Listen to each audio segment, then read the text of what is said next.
নমস্কাৰ। বিহেতা বাতৰিতে মই আবুল বাছাৰ। সামগ্ৰী সমষ্টিৰ ৰূপহী আৰক্ষী থানাৰ অন্তৰ্গত হালকৰাস্থিত কুহি ছিনিয়ৰ ছেকেণ্ডাৰী স্কুলৰ দুদিনীয়া কাৰ্যসূচী অনুষ্ঠিত হয় নৱাগত আদৰণি সভা।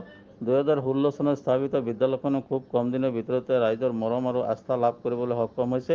বৃহত্তৰ অঞ্চল ৰাইজৰ বিপুল দাবীৰ প্ৰতি সঁহাৰি জনাই এইবাৰ একাদশ শ্ৰেণী মুকলি কৰা হয়। হাইস্কুল শিক্ষান্ত পৰীক্ষা উত্তীৰ্ণ হোৱা ছাত্ৰছাত্ৰীক সম্বৰ্ধনা জনোৱা নতুনকৈ একাদশ শ্ৰেণী আনুষ্ঠানিকভাৱে মুকলি কৰাৰ উদ্দেশ্যে দুদিনীয়া কাৰ্যসূচীৰ এখনি বিশেষ সভা অনুষ্ঠিত কৰা হয়। প্ৰথম দিনা কাৰ্যসূচী 6 বজাৰ পৰা সাংস্কৃতিক শোভাযাত্ৰা আৰম্ভ।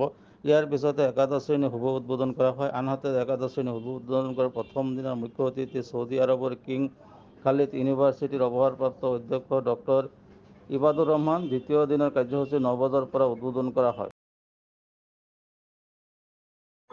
সিনিয়ৰ ছেকেণ্ডাৰী স্কুলত আপুনি মুখ্য অতিথি হিচাপে উপস্থিত হৈছে। আপুনি কেনেকুৱা অনুভৱ কৰিছে, আপুনি কি ক'ব?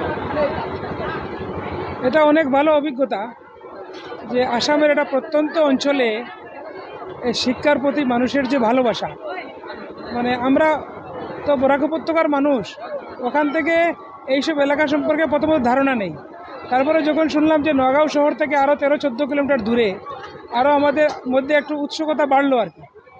তো এখানে এসে তো দেখে খুবই খুশি হলাম, অভিভূত যে এত প্রত্যন্ত গ্রামাঞ্চলেও যে শিক্ষার প্রতি মানুষের যে ভালোবাসা এবং মানুষের মধ্যে শিক্ষা নিয়ে যে উৎসাহ, এটা দেখে আমি খুবই আনন্দিত। এটা আমার কাছে একটা ভালো অনুভব। Regarding the education, what kind of message would you like to give to the society? কি বলবেন? আমি এটাই বলতে চাই যে এখনকার সমাজে শুধু ভালো হলে চলবে না, খুব ভালো হতে হবে। আপনাকে 100-এর মধ্যে একজন হলে হবে না, 1000-এর মধ্যে একজন হতে হবে। কারণ আমাদের ভারতের জনসংখ্যার তুলনায় আমাদের অপরচুনিটি অনেক স্বল্প।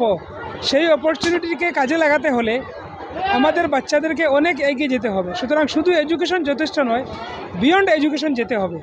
শিক্ষা আমি এক জায়গা থেকে পাশ করলাম, এরপরে আমি কি করব? What is beyond my certificate, what is beyond my target? আমি মেট্রিকের পরে কি করব, হায়ার সেকেন্ডারির পরে কি করব, আমি গ্র্যাজুয়েশন করলাম তারপরে কি করব? তো আমার আগে থেকে টার্গেট থাকা উচিত। শুধু স্কুল পাস করলেই হবে না, স্কুল পাসটাই আমাদের শিক্ষার শেষ টার্গেট হওয়া উচিত নয়। What is beyond school, what is beyond college, ওইটা নিয়ে ভাবতে হবে আমাদের বাচ্চাদের জন্য। একবিংশ শতাব্দীতে নিজের পায়ে দাঁড় করাতে হলে ওদেরকে অনেক দিক দিয়ে সমৃদ্ধ করতে হবে। এই বিদ্যালয়খন কুহি ছিনিয়ৰ ছেকেণ্ডাৰী বিদ্যালয়খন আগতে নৱৰূপ বিদ্যাপীঠ নামে নামাকৰণ কৰা হৈছিল। 2016 চনৰ স্থাপন কৰা হৈছিল আৰু তেতিয়াৰ পৰা সুখ্যাতিৰে প্ৰত্যেকটো বছৰতেই ছাত্ৰ ছাত্ৰীৰ উত্তীৰ্ণৰ হাৰ বৃদ্ধি হৈ আছে। বৰ্তমানে 99% ছাত্ৰ ছাত্ৰী উত্তীৰ্ণ হৈ আছে মেট্ৰিক পৰীক্ষাত। এইবাৰ উচ্চতৰ মাধ্যমিকৰ একাদশ শ্ৰেণী সংযোজন কৰা হৈছে। ইয়াৰ মাজত ৰাইজৰ পূৰ্ণ সহযোগ পাই আছোঁ আৰু মই ভাবোঁ এই বিদ্যালয়খন আগুৱাই লৈ যোৱাত আমাৰ ৰাইজৰ পূৰ্ণ সহযোগ আগবঢ়াব।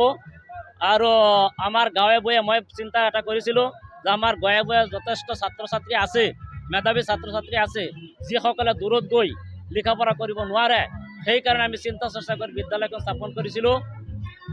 এতিয়া স্কুলখন সুখ্যাতিৰে আগবাঢ়ি গৈ আছে। মই সকলো ৰাইজৰ কামনা কৰিছোঁ যাতে এই স্কুলখনৰ প্ৰতি পূৰ্ণ দৃষ্টি ৰাখে।